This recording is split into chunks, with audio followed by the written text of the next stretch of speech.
아모스 8장 11절 말씀에 주 여호와의 말씀이니라. 보라, 날이 이를지니라. 내가 기근을 땅에 보내리니 양식이 없어 주림이 아니며 물이 없어 가람이 아니요 여호와의 말씀을 듣지 못한 기갈이라.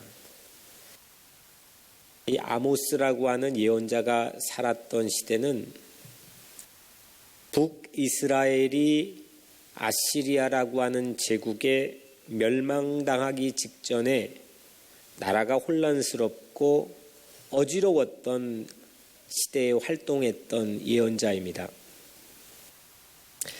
당연히 그 시대도 부흥의 시대가 아니었죠.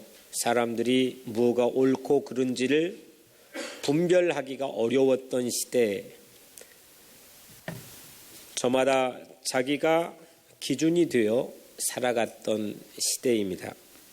그때에 그 시대적 기근은 말씀을 듣지 못한 기갈이라 라고 아모스라는 예언자를 통해 말씀해 주었습니다.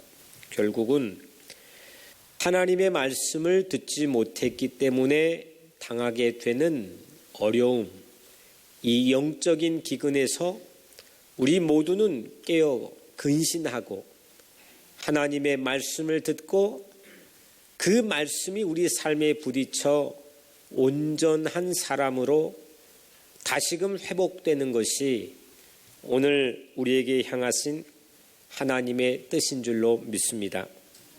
오늘 시대적 분별을 할 줄 아는 우리 각자의 사람이 되기 위해서 하나님께서 우리에게 들려주시고자 하는 하나님의 깊고 오묘하신 뜻을 우리가 들을 만한 귀가 열려 그 말씀이 우리 삶의 양식이 되고 그 삶이 우리 삶의 나침판이 되어 길을 잃지 않고 살아가는 여러분 모두가 되시기를 주님의 이름으로 간절히 축복합니다.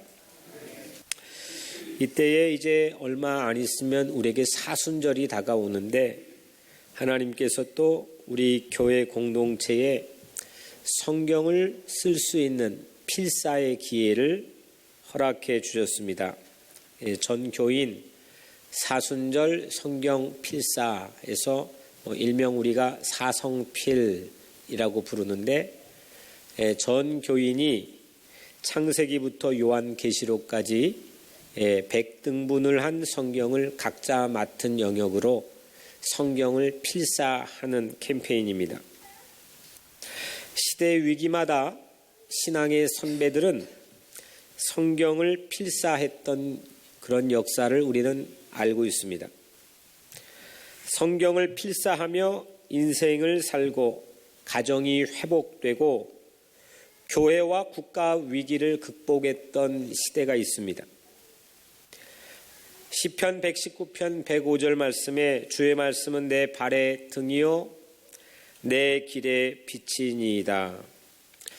하나님의 말씀이 우리 삶의 등불이 되고 내가 걸어가는 길에 빛이 되는 줄로 믿습니다. 성경은 아무리 캄캄한 역사 안에서도 이 역사를 비추는 도도한 역사를 이끌어왔던 등불입니다. 그리고 아무리 우리 각자의 인생이 꽉 막힌 것처럼 어두울지라도 우리 인생 다시금 제 궤도에 인도하는 우리 인생길의 참 빛이었음을 우리는 믿고 있습니다. 하나님의 모든 말씀은 능하지 못하심이 없느니라. 아멘.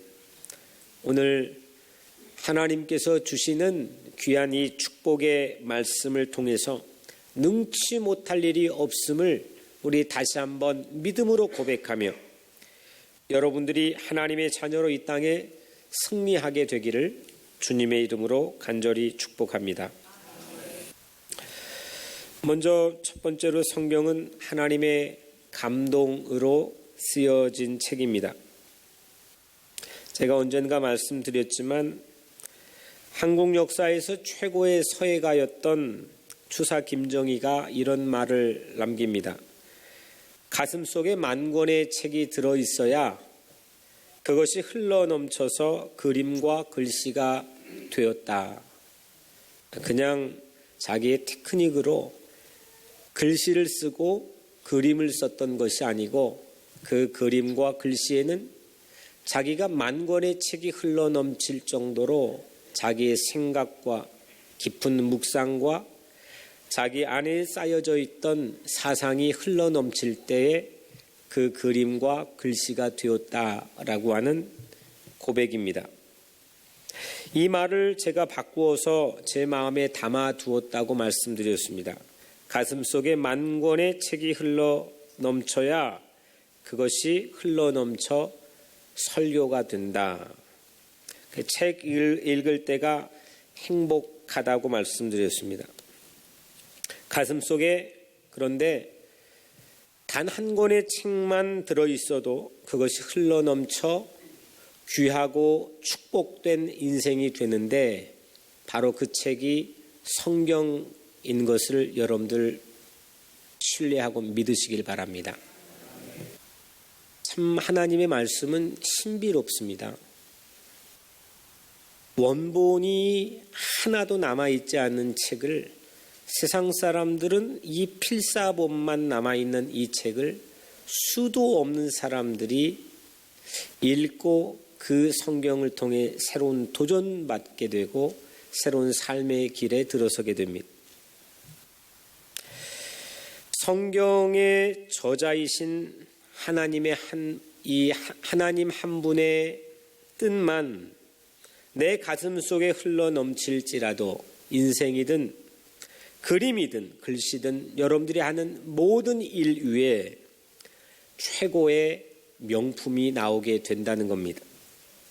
왜냐하면 성경의 저자는 하나님이시기 때문입니다.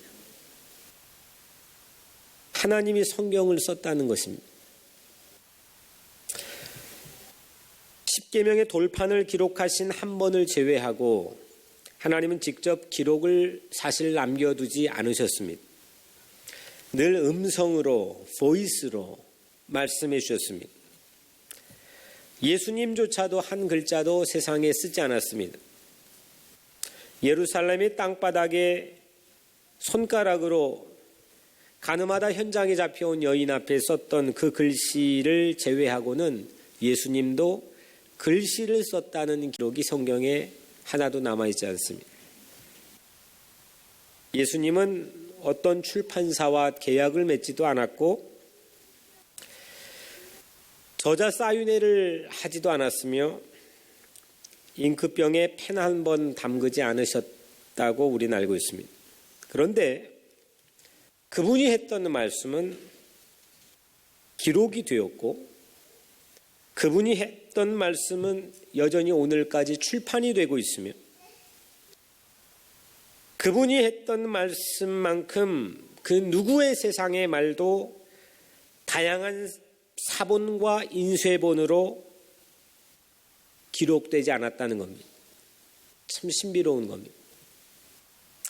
한 번도 기록을 하지 않았는데 제가 알고 있기로는 찰스 하든 스펄전 목사님은 설교 원고를 기록하지 않았는데 지금 아마 제가 알고 있기는 이 땅에 오늘날 요즘 출판된 설교집을 쓴 사람으로는 가장 방대한 양의 설교집이 출판되고 있는 사람이 스펄전 목사님. 그걸 녹음해가지고 누군가가 필사해서 설교 메모와 간단한 설교의 스케치만 남겨놓았던 사람의 수 없는 설교 원고를 필사해서 오늘날 전 세계에 출판이 되고 있습니다. 근데 예수님은 단 한 번도 이걸 기록하지 않았는데 수 없는 다양한 필사본을 통해서 오랜 역사의 기간 동안 다양한 많은 사람들에게 기록이 되어 전해지고 있다. 참 신비로운 일입니다. 한글 성경에는 총 단어가 한 132만 단어, 100만 단어가 훨씬 웃도는 엄청난 양의 보케블러리가 성경 안에 담겨 있습니다. 40여 명 이상의 사람들이 동원되어서 하나님의 음성을 초고를 기록했고, 그 초고를 기록한 원본은 이 땅에 한 조각도 남아있진 않지만 역사 위기와 어려운 순간마다 수없는 사람들이 지하에서 숨어서 이 성경을 필사하여 오늘날 우리 손에 성경을 전해 주었습니다. 이런 신비로운 과정을 지켜보면서 성경은 하나님의 영으로, 성경은 하나님께서 쓰셨다고 하는 이 놀라운 진리를 우리 크리스찬들은 믿고 고백하고 있습니다. 사람들이 쓴 성경을 왜 하나님이 쓰셨다고 믿어야 되느냐? 성경은 하나님의 감동으로 쓰여졌기 때문입니다. 오늘 말씀에 모든 성경은 하나님의 감동으로 된 것으로, 이 감동의 헬라어 뜻은 임프레션이라고 하는 우리 흔히 말하는 감동 먹었다, 감동받았다 이런 뜻이 아니고 하나님의 숨을 받은 God breath, 하나님의 숨을 받은 이런 뜻입니다. 다른 한국말로는 영감이라고도 부릅니다. 성경은 하나님의 숨을 받아서 기록한 책이다라고 하는 고백입니다. 하나님의 숨결을 받아 기록한 책. 사람들은 숨결을 느끼지 기록한다고 말하는 사람은 없습니다. 그런데 하나님은 숨결을 기록하게 했습니다. 예수님의 제자도 이 숨결을 기록하게 하신 자들입니다. 그리고 신약에 나와 있는 성경들을 예수님의 제자들이 기록하게 해서 세상에 남기신 것이 예수님의 제자 교육의 목적이었습니다. 기록해야 남길 수 있고 기록물이 있어야 그거를 역사라고 부릅니다.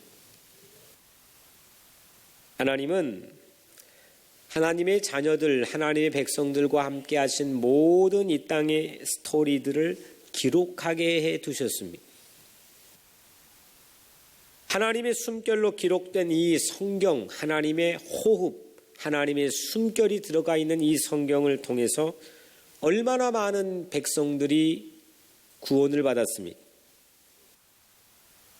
사람이 만들어진 과정을 보면 흙이라고 하는 아파르라고 하는 흙에 하나님의 생기를 넣으셔서 하나님의 호흡, 하나님의 숨결을 넣으셔서 생명이 되었다, 생명체가 되었다라고 우리의 기원을 밝히고 있습니다.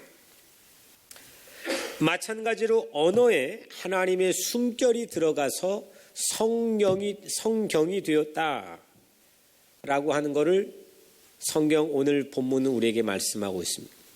우리가 흙밖에 되지 않은데 그 흙에 하나님의 생기가 들어와 생명체가 된 것처럼 우리 인간의 언어에 하나님의 숨결이 들어왔더니 성경이 되었다라고 하는 겁니다. 우리가 성경 쓰기를 하는데 이 글자들 안에는 하나님의 숨결을 담아 두어야 됩니다. 하나님의 영이 그 안에 담겨 있게 됩니다. 그래서 우리들은 성경을 필사할 때 그냥 이 성경을 같이 동참하기 위해서 베껴 쓰는 그런 과정이 아니라 하나님의 숨결과 하나님의 영을 내 인생에 채워 기록하는 마음을 가지고 이번 사순절 성경 필사에 참여하기를 바랍니다. 본래 인간의 기록은 아무리 오래가도 영원하지는 않습니다. 아마 그래서 성경도 원본이 없고 사본만, 필사본만 존재하는지 모르겠습니다. 그 글자만 읽을 수 있다고 하나님을 만나는 것이 아니라 그 글자에 담겨있는 하나님의 숨결을 읽어야 우리가 이 성경을 통해서 하나님을 만나게 됩니다. 근본 사순절 기간 동안 우리들은 성경 안에 담겨있는 130만 보케블러리를 우리 성도들의 필사를 통해서 우리는 함께 기록하게 될 겁니다. 그런데 단순히 130만 개의 보케블러리를 필사하는 것에 그치지 않고 하나님의 숨결을 우리 필사하는 기간 동안 담아낼 때에 우리 흙밖에 되지 못한 우리 인생이 하나님의 생명이 된 것처럼 죄인이었던 우리가 그리스도의 십자가의 보혈로 구원받게 된 것처럼 우리의 필사를 통하여서 하나님의 영이 우리에게 임할 때에 여러분들의 삶에 놀라운 하나님의 역사가 일어나게 될 줄로 믿습니다. 말씀을 듣지 못한 기갈이라 시대를 바르게 분별하여서 우리가 무엇을 해야 될지를 깨닫게 될 때 하나님의 말씀을 우리 각자의 인생에 들려질 수 있도록 우리가 근신하고 회개하며 그 말씀이 살아계시는 하나님의 말씀으로 듣게 될 때에 여러분들 모든 인생의 기근이 새로운 풍요의 시간으로 바뀌게 될 줄로 믿습니다. 두 번째, 성경의 목적입니다. 성경의 목적은 첫 번째 성경의 저자를 얘기했는데 성경은 하나님이 쓰셨다는 겁니다. 두 번째, 성경이 쓰여진 목적은 변화입니다. 트랜스포메이션입니다. 변화시키는 겁니다. 바꾸게 하는 거죠. 고델 라삐가 전하는 짧은 대화입니다. 한 여자가 나무 밑에 앉아 성경을 읽고 있는데 친구가 그 옆을 지나다가 성경 읽고 있는 그 라삐에게 이렇게 물었답니다. 무슨 책을 읽고 있어? 이 여자가 이렇게 대답합니다. 내가 이 책을 읽는 줄 알았는데 내가 이 책을 읽고 있는 것이 아니라 책이 나를 읽고 있는 신비한 경험을 하고 있는 중이야. 다른 책은 모두 우리가 책을 읽습니다. 독서를 합니다. 리딩을 합니다. 근데 성경을 우리가 깊이 읽게 되고 성경은 본연의 목적에 우리가 들어가게 되면 우리가 성경을 읽는 것을 넘어서서 성경이 우리를 읽게 되는 체험을 하게 된다는 겁니다. 성경 앞에서 사람들이 질문을 줄곧 던집니다. 과연 이 성경은 어떤 책인가? 근데 성경은 도리어 우리에게 묻습니다. 성경을 진실하게 읽는 사람에게 묻습니다. 이 성경을 읽는 사람이 누구냐? 세상 책은 저자가 누구인지, 그 책을 쓴 저자가 누구인지를 묻지만 성경만큼은 독자가 누구인지를 묻습니다. 성경은 우리에 대해서 궁금해합니다. 성경은 어떤 책인지를 보여주는 책이 아니라 성경은 먼저 우리 자신이 그 책을 읽고 있는 우리 자신이 누구인지를 묻습니다. 그래서 성경의 최고 목적은 독자의 변화입니다. 그 책을 성경을 읽고 있는 독자의 변화가 성경의 최고 목적입니다. 그래서 성경은 우리를 비춰주는 거울과 같습니다. 우리를 비춰볼 수 있는, 나를 투영시키고 나를 보게 만들 수 있는 게 세상에 그렇게 많지 않습니다. 그래서 사람들은 나 자신을 알 수 있는 기회가 별로 없습니다. 주변 환경이나 주변 사람들은 관찰해서 시간이 지나고 경험이 쌓이면 알게 되지만 나를 알 수 있는 기회는 성경을 통해서 우리는 얻게 됩니다. 사람들이 아무리 눈이 밝아도 자기 얼굴에 이 묻어있는 더러움은 스스로 보지 못합니다. 우리 2주 전에 이 자리에 오셔서 말씀 전해주신 우리 강 목사님 통해 우리 같이 듣게 되었지만 내 얼굴을 보고 사는 사람들을 그렇게 기회가 많지 않습니다. 반드시 거울이 있어야 됩니다.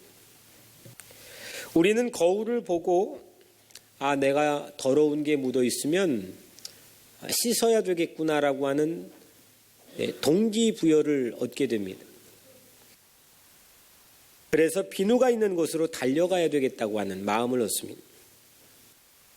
마찬가지로 거울인 성경을 통해서 우리는 내 내면에 있는 죄를 보게 됩니다. 그리고 그 죄를 씻게 될 예수 그리스도의 보혈을 향해 갈 수 있는 영적인 동기부여를 이 성경을 통해서 얻게 됩니다.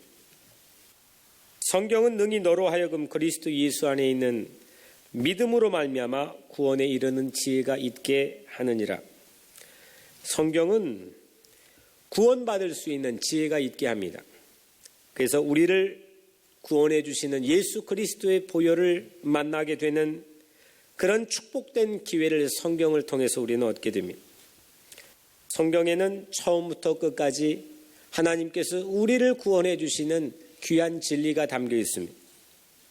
무엇이든지 아무리 추악하고 아무리 부족하고 아무리 연약한 것일지라도 바꾸어 변화시키고 하나님의 소중한 것으로 만들어내는 것이 이 성경 안에 담겨 있는 진리이고 그 복음이 곧 예수 그리스도입니다. 아무리 좋은 거울도 우리 마음을 비춰주는 거울은 없습니다. 모두 겉모습만 보여줍니다. 내 내면을 보여주지 못합니다. 그래서 내 내면에 있는 것으로 사람들은 불안해합니다. 세상은 그래서 우리를 진정으로 바꾸거나 변화시키지 못합니다. 세상은 우리를 거듭나게 하지 못합니다. 거울을 볼 때 우리 모습에 비치는 것은 유리 뒤에 칠해 놓았던 수은 때문입니다. 성경을 볼 때 우리 모습이 비춰지는 것은 성경 뒤에 칠해 놓은 그리스도의 보혈 때문입니다. 십자가 보혈의 예수님 사랑이 성경 구석구석에 칠해 있기 때문에 성경을 통해 우리는 우리 각자 자신을 보게 됩니다. 하나님의 사랑의 숨결이 글자마다 묻어있기 때문에 오직 성경만이 우리 영혼을 비춰주는 거울이 될 수 있다는 겁니다. 히브리서 4장 12절 13절 말씀에 하나님의 말씀은 살아있고 하나님의 말씀은 살아있고 살아있다. 죽어있지 않고 하나님의 말씀은 살아 운동력이 있어서 좌우의 날선 어떤 검보다도 예리하여 우리 혼과 관절과 골수를 찔러 쪼개기까지 하고 또 우리의 마음과 생각과 뜻을 판단하신다 했습니다. 성경은 우리를 벌거벗은 것처럼 드러나게 해서 우리를 고치고 우리를 힐링하게 하는 능력이 성경 안에 담겨 있습니다. 보지도 못했는데 무슨 수로 고칠 수 있겠습니까? 성경을 쓰며 예수님을 만나게 되고 성경을 쓰며 우리 각자의 자신을 보게 되고 성경을 쓰며 여러분들 모두가 변화되게 되기를 주의 이름으로 간절히 축복합니다. 세상을 바꾸고 역사를 뒤엎는 요란한 일들이 역사의 순간순간마다 있어 왔지만 결국 중요한 것은 사람이 바뀌는 것에서부터 출발합니다. 사람이 바뀌지 않는다면 아무리 좋은 제도와 시스템을 바꾸어 놓아도 그건 다시 도로 그 자리에 돌아갈 뿐입니다. 아무런 변화가 일어나지 않습니다. 사람이 바뀌지 않고서는 아무것도 변화될 수가 없습니다. 여러분들은 모든 선한 일을 행할 능력을 갖추었습니까? 근사한 일을 할 만한 그런 능력이 여러분들의 삶 안에 있습니까? 성경을 펴십시오. 성경을 읽지 말고 성경이 여러분들을 읽게 하십시오. 성경을 읽다가 여러분이 성경을 통해서 변화되고 바꾸어지는 그런 경험을 하십시오. 성경을 읽다가 참회하고 회개하는 그런 역사가 여러분들 삶에 있게 되기를 주님의 이름으로 간절히 축복합니다. 사랑하는 성도 여러분, 아모스가 옳았습니다. 모든 위기의 원인은 말씀의 기갈이었습니다. 기도도 사실 찬양도 우리가 하나님께 드리는 겁니다. 우리가 하는 겁니다. 하지만 하나님의 말씀은 하나님께서 우리에게 행해 주신 하나님의 일입니다. 하나님 말씀의 기갈이 결국 우리 이 땅에 존재하는 모든 인생과 역사의 근본적인 기갈의 원인이라는 것.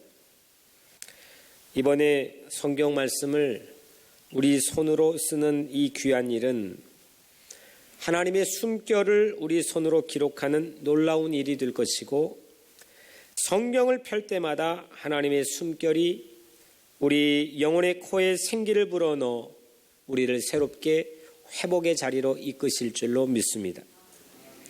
재와 같고 흙과 같고 아무것도 아닌 것처럼 스스로 느껴질 때에 하나님께서는 우리를 말씀의 숨결로 인도하셔서 우리를 새롭게 호흡하게 하고 숨쉬는 회복이 있는 자리로 인도해 주실 줄로 믿습니다.